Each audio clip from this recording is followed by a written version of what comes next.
नमस्कार, श्यामगिरी। आप देख रहे हैं टीएफडी इंडिया न्यूज 24। टीएफडी इंडिया न्यूज 24 में आप सबको का स्वागत है। बिहार के अंदर एक अलग बखेड़ा उठ खड़ा हुआ है। वैसे भारतीय जनता पार्टी के अंदर भी और जेडीयू के अंदर भी अलग अलग तरह की बातें होने लगी हैं। इस पर चर्चाएं होने लगी हैं कि भारतीय जनता पार्टी के अंदर कोई खुश नहीं है, जेडीयू के अंदर कोई खुश नहीं है। सम्राट चौधरी ने सीएम बनकर क्या भारतीय जनता पार्टी और जेडीयू में बगावत करा दिया? यह माने फिर, क्योंकि दो तीन चीजें देखना बहुत महत्वपूर्ण है और उस पर आकलन भी करना चाहिए और चर्चा भी करना चाहिए। सम्राट चौधरी सीएम बन गए, भारतीय जनता पार्टी ने उन्हें आउट कर दिया था। पहले शुरू में नाम चल रहे थे और फिर बाद में नाम आउट कर दिया था। कहा गया कि ना आरएसएस के हैं और ना भाजपा के हैं। जरा इसे समझना बहुत जरूरी है और सम्राट के बनने के पीछे के भी चीजों को समझना जरूरी है। अब विजय सिन्हा बेचारे फोकट में चले गए, सवर्ण से आते हैं। विजय सिन्हा का क्या हुआ कि डिप्टी सीएम थे, अच्छा खासा काम कर रहे थे, तो फोकट में वो तो चले गए। अब दोनों डिप्टी सीएम का पद तो जेडीयू ले उड़ी, लेकिन फिर भी जेडीयू खुश नहीं और फिर भी सीएम बना करके भी भाजपा खुश नहीं। अब भाजपा के अंदर क्यों सम्राट चौधरी को सीएम बनाना पड़ा, इस पर जरा नजर गौर करना बहुत जरूरी है। आप दर्शक देखिए,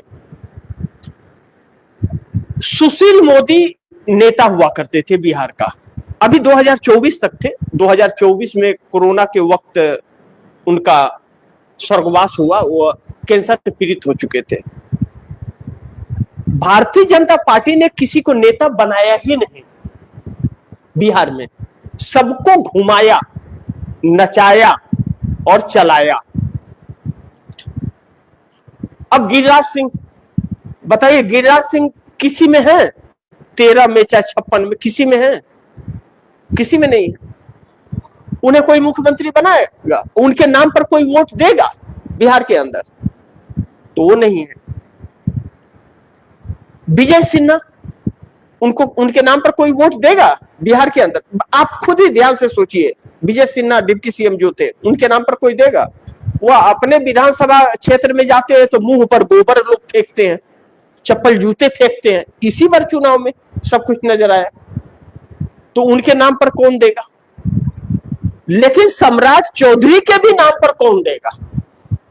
इनके भी तो नाम पर कोई नहीं देगा। लेकिन सम्राट चौधरी के नाम पर कुछ वर्ग के वोट घसीटे जा सकते हैं। अब कोई कह रहा है कि पासवान से आते हैं, कोई कुछ कह रहा है कि कहीं से आते हैं, लेकिन मैं यह जानता हूं कि लौ कुछ समीकरण को कुछ न कुछ तो प्रभावित करते हैं। लेकिन सम्राट चौधरी कोई विधानसभा सीट नहीं जिता सकते। एक विधानसभा सीट सम्राट चौधरी अपने प्रचार से नहीं जितवा पाएंगे, खुद का नहीं जीत पाएंगे। अगर चुनाव आयोग मदद नहीं करता तो इस बार भी हार जाते हुआ सम्राट चौधरी। यह तो सम्राट चौधरी की है, लेकिन सम्राट चौधरी को नीतीश कुमार ने सीएम बनाया बिहार का। नीतीश कुमार ने सम्राट चौधरी को सीएम बनाया बिहार का। अब भाजपा में नाराजगी यह है और भाजपा की मजबूरी यह है, दोनों चीजें। भाजपा की मजबूरी यह है और भाजपा में बगावत यह है कि सम्राट चौधरी के अलावा कोई एक ऐसा नेता नहीं था। लेकिन ऐसा नहीं, नित्यानंद राय की बात चल रही थी, तो ऐसे में किसी दलित को बना दिए होते, किसी दलित समाज को बना दिए होते, किसी पासवान को बना दिए होते। नहीं बनाया आपने। किसी वैसे ही वर्ग से बना दिए होते जिससे नीतीश कुमार आते हैं, लेकिन वैसे को भी नहीं बनाया गया, क्योंकि किसी को नेता बनाया ही नहीं गया। और नरेंद्र मोदी आने के बाद जो हाल बिहार में हो रहा है कि उधार का सिंदूर की जरूरत जो पड़ रही है, वही चीज केंद्र में कल को जरूरत पड़ेगी जब नरेंद्र मोदी कुर्सी से हटेंगे। तो अब नरेंद्र मोदी कुर्सी से हटेंगे तो वहां पर भी वोट मांगने वाला और किसी के नाम पर वोट पड़ने वाला कोई नहीं है। सबको इन्होंने नचा रखा है और दबा रखा है। राजनाथ सिंह जिस तरह से चले हैं 12 साल, राजनाथ सिंह को भी कभी वही हाल है, बहुत मुश्किल से अपनी सीट जीत जाए वो, वह भी बहुत मुश्किल है। अब शिवराज सिंह चौहान अब अपनी सीट जाकर के सीट जीत के तो आ गए एक बार, अब फिर जीत करके आ जाए, नहीं आ पाएंगे। तो ऐसे में भारतीय जनता पार्टी के अंदर एक अलग ही बवाल मचा हुआ है कि उसके अंदर नेता नहीं है। लेकिन एक बात और भी निकल करके जो बड़ी महत्वपूर्ण बिंदु आ रही है कि सम्राट चौधरी पश्चिम बंगाल चुनाव के परिणाम आने तक ही है, उसके बाद फिर सोचा जाएगा कौन मुख्यमंत्री बनेगा, क्योंकि सम्राट चौधरी को लेकर के मायूसी है, कोई खुशी नहीं है, कोई ऐसे खुशी का कार्यक्रम नहीं हुआ, कहीं खुशी किसी नेता में भी नजर नहीं आ रही है। और दूसरी चीज, जेडीयू के अंदर सम्राट चौधरी को जेडीयू में सीएम बना करके नीतीश कुमार ने अपने जेडीयू में बगावत करा दी कि बेटा भी दूर हो गया और पार्टी भी दूर हो गई, जिसने इनके विदाई के उपलक्ष्य में 2 शब्द भी नहीं बोले जेडीयू कार्यालय के अंदर, जबकि जेडीयू कार्यालय से इनकी विदाई होनी थी ना, लेकिन नहीं हुई कि इतने साल सीएम रहे, अब कुर्सी छोड़ दिए, राज्यसभा के लिए जा रहे, तो इनकी विदाई समारोह तो सीएम की करनी चाहिए, नहीं किया, किसी ने बोला भी नहीं। तो नीतीश कुमार के इस फैसले से खुश हुआ भी नहीं, वह विजय चौधरी और विजेंद्र यादव जी ने डिप्टी सीएम बनाया गया, वह भी नाखुश है। तो कोई खुशी ही नहीं है, तो फिर नीतीश को मिला क्या? अब ऐसे में आगे जाकर के जानकारों का कहना है, बड़े बड़े वरिष्ठ जानकारों का यह कहना है कि नीतीश ने अब भी अगर अपने नेताओं की नहीं सुनी तो फिर जेडीयू के अंदर बहुत बड़ी टूट की संभावना देखी जा रही है। जिस टूट की संभावना को तलाश रही है भारतीय जनता पार्टी भी, क्योंकि भारतीय जनता पार्टी को भी मात्र 6 सीटें चाहिए और बिहार के अंदर कैबिनेट विस्तार, मंत्रियों का गठन जो है वह पश्चिम बंगाल चुनाव के बाद होगा कि किसे क्या मंत्रालय मिलेगा। अभी तो बस यह 3 लोग संभालेंगे बिहार, सम्राट चौधरी, विजय चौधरी और विजेंद्र यादव, यह लोग मिलकर संभालेंगे और पश्चिम बंगाल चुनाव के बाद तय होगा कि कौन मुख्यमंत्री रहेगा और कौन मंत्री रहेगा और कैसे बिहार चलेगा। अब यह हो गया। अब दूसरी तरफ चंद्रबाबू नायडू, वह भी अलग तेवर में आ गए। कहा जा रहा है कि 24 घंटे बाद चंद्रबाबू नायडू भी बगावत कर सकते हैं। आप दर्शक समझे क्यों? थोड़ा समझ लिया कीजिए, क्योंकि जो नरेंद्र मोदी परिसीमन की बात कर रहे हैं और राज्यों की सीटों को बढ़ाने की बात चल रही है, जिसको लेकर के संविधान संशोधन होगा, चंद्रबाबू नायडू आग बबूला हो चुके हैं। वक्फ बोर्ड संशोधन बिल में भारतीय जनता पार्टी का साथ दे करके चंद्रबाबू नायडू ने बड़ी भूल और गलती कर दी थी, जिससे मुस्लिम समुदाय के अंदर उनके वोट बैंक को काफी धक्का लगा और नाराज हो गए। अब ऐसे में अगर चंद्रबाबू नायडू नरेंद्र मोदी का साथ इसमें दे देंगे तो आंध्रा की बात नहीं होगी, पूरे साउथ से उनको खदेड़ दिया जाएगा, क्योंकि बेईमानी पूरे साउथ के साथ करने में लगे हुए हैं नरेंद्र मोदी। और अगर आंध्र प्रदेश को थोड़ी सीटें बढ़ा करके दे दे और बाकी राज्यों के घटा दे तो यह भी नहीं चलेगा।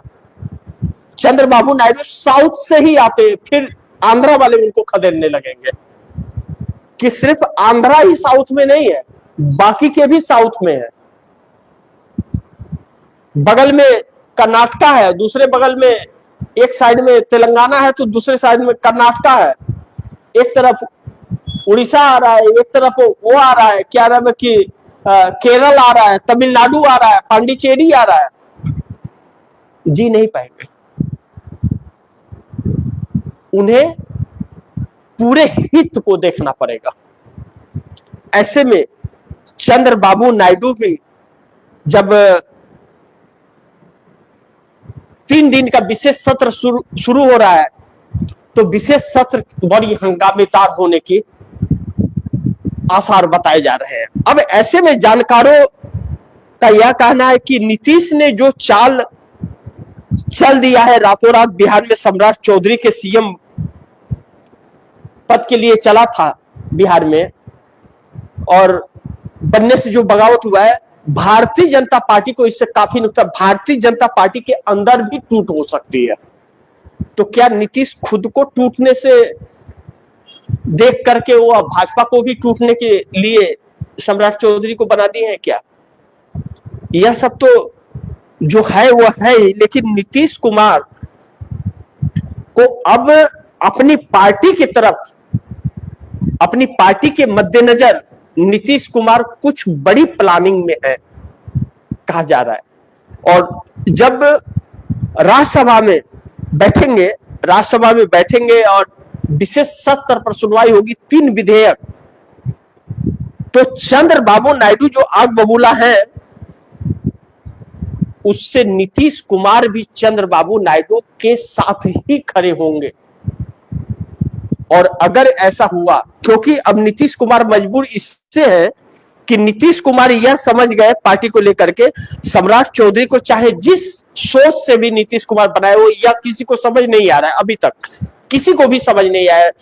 अच्छे राजनीतिक विशेषज्ञों से बात करो, पत्रकारों से बात करो, वहां से बुजुर्ग बिहार को जानने वालों से बात करने से यह पता चलता है कि यह किसी को अभी तक समझ नहीं आया कि जब सम्राट चौधरी को लेकर के 70 विधायकों ने एक स्वर में विरोध किया था, और निशांत कुमार ने इनकार इसीलिए किया कि भारतीय जनता पार्टी ने नीतीश कुमार का अपमान किया, मक्खी की तरह निकाल करके सीएम की कुर्सी से फेंक दिया, तो फिर नीतीश कुमार सम्राट चौधरी को सीएम क्यों बनाते हैं? इससे विद्रोह न हो जाए, जिसके लिए जेडीयू की बैठक ही नहीं बुलाई गई। बैठक तय था, जेडीयू का बैठक बिल्कुल तय था कि बैठक होने जा रहा है, लेकिन फिर भी बैठक को रद्द कर दिया गया। क्यों?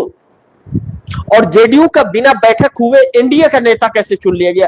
अब विजय चौधरी और विजेंद्र यादव, यह दोनों उप मुख्यमंत्री का शपथ ले लिए, या उप मुख्यमंत्री बन रहे, इन्हें नेता चुना गया क्या? जेडीयू का नेता ही किसी को नहीं चुना गया, तो बिना नेता चुने हुए सीएम कैसे बन गया? भाजपा ने क्या सम्राट चौधरी को नेता चुना? एनडीए के नेता चुन लिया गया। तो यह सारी चीजें जो हुई है, यह भाजपा के लिए भी और जेडीयू के लिए भी शुभ संकेत नहीं दिया जा रहा है। यह कहा जा रहा है कि सम्राट चौधरी को जो सीएम बनाया गया, बन गए सीएम सम्राट चौधरी, भारतीय और जनता पार्टी दोनों में एक तरह से बगावत हो गया अंदर खाने, और वह बगावत बहुत आगे तक जाता हुआ नजर आ रहा है।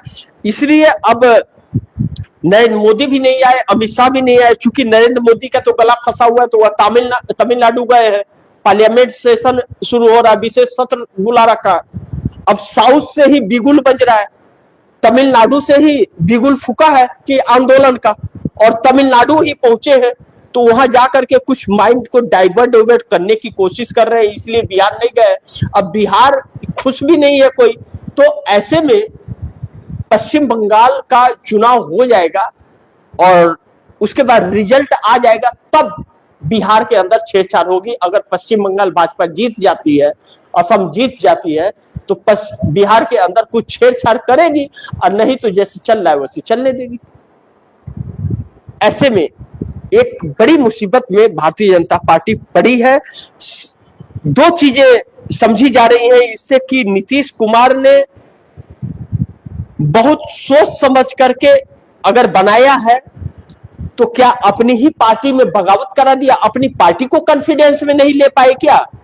अगर चाल चला है नीतीश कुमार ने, ठीक है, मान लिया कि रातों रात बड़ी चाल चल दी, तो क्या अपनी पार्टी को कॉन्फिडेंस में नहीं ले सकते थे? बैठक कर सकते थे, समझा सकते थे, इस मकसद से हम कर रहे हैं, बाद में हम लोग अपना तेवर दिखाएंगे। ऐसा कुछ भी नहीं हुआ, बल्कि और नाराजगी बढ़ गई। जो 70 विधायक विरोध कर रहे थे उसमें पूरी संख्या पूरी हो गई, पूरे 85 के 85 बगावती हो गए, और वह सब एकजुट होकर के निशांत कुमार के साथ खड़े हो गए। और इतना भी नीतीश कुमार को नहीं समझे कि नीतीश कुमार को जेडीयू के कार्यालय में ले जाकर के उन्हें विदाई के 2 शब्द उनके लिए बोल सके। कोई नहीं बोला, एकदम अंधेरा छाया हुआ था, ताला लगा हुआ था। कहते ना घर भर चल गए, बुढ़वा लटक गए वाली कहानी हो गई ऑफिस के अंदर, दफ्तर में, प्रदेश कार्यालय में। अब ऐसे में भारतीय जनता पार्टी के भी दफ्तर के अंदर कोई उतना चहल पहल नहीं है, और राजभवन के अंदर हुआ तो वहां भी बहुत सारे नेता वहां शामिल नहीं थे। उसके अंदर कुछ मुख्य लोग थे बस। अब Tejashwi Yadav leader of opposition है, लेकिन वह भी नहीं आए। उन्होंने अपने एक वरिष्ठ नेता को भेजा वहां पर। तो यह तो हालात है कि सरकार बन रही है एनडीए की, लेकिन एनडीए के ही लोग नहीं है। अब नाराजगी है। अब बेचारे विजय सिन्हा इसमें बड़ी बुरी तरह फंसे हैं। विजय सिन्हा का क्या होगा यह तो वक्त बताएगा, लेकिन बगावत तो सम्राट चौधरी ने सीएम बन के करा ही दिया है, इसमें कोई शक नहीं है। और नीतीश ने चाल चली है या नहीं चली है आने वाला वक्त बताएगा, लेकिन भाजपा और जेडीयू के अंदर खरमंडल हो गया, खुशी भी नहीं है और निराशा सबसे ज्यादा है। और दूसरी तरफ नीतीश कुमार भी राज्यसभा में रहेंगे, और चंद्रबाबू नायडू आग बबूला नरेंद्र मोदी की हरकतों से जो हो गए हैं। लेकिन एक चीज कहूंगा कि जैसा मैंने कहा कि भारतीय जनता पार्टी ने कोई नेता खड़ा नहीं किया, तो इसीलिए बिहार के साथ साथ केंद्र में भी इससे अभाव होने वाला है। जिस दिन नरेंद्र मोदी की विदाई होगी, केंद्र में भी कोई ऐसा, अब नितिन नवीन राष्ट्रीय अध्यक्ष बना दिए गए, बिहार में सीएम बनाए, वो भी बिहार के ही है, कोई रोल ही नहीं, उनको कोई पूछ ही नहीं रहा है, कहीं नजर ही बेचारे नहीं आए, लेकिन राष्ट्रीय अध्यक्ष है, लेकिन कोई पूछ नहीं रहा है। राजनाथ सिंह बेचारे पर्यवेक्षक बन के आए, एक बार आए उतरे में हटा दिए गए। शिवराज सिंह चौहान वाले वो भी गायब हो गए। तो यह जो परिस्थितियां भारतीय जनता पार्टी में चल रही है, सब कुछ ठीक ठाक नहीं है। और भारतीय जनता पार्टी में अब नेता नहीं रहे, जो है बस चंगू मंगू वाले हैं, लफाबाजी वाले, लफाबाजी, लंबा लंबा टीका और पगड़ी, और उसके आड़ में जो करते हैं, बीच सड़क पर गाड़ी में के अंदर जो काम हरकतें करते हैं वह लोग, और जिस तरह के उनके कारनामों की लिस्ट आती है, शर्म लगता है कि ऐसे कचरे लोग भी नेता बन गए हैं, तो फिर इस देश का क्या हाल करेंगे। जानते हैं क्या करेंगे? जो चल रहा है वही, और क्या चल रहा है ना। अब 18 रुपये पेट्रोल और 35 रुपया लीटर डीजल बढ़ाने का लिस्ट लीक हो गया।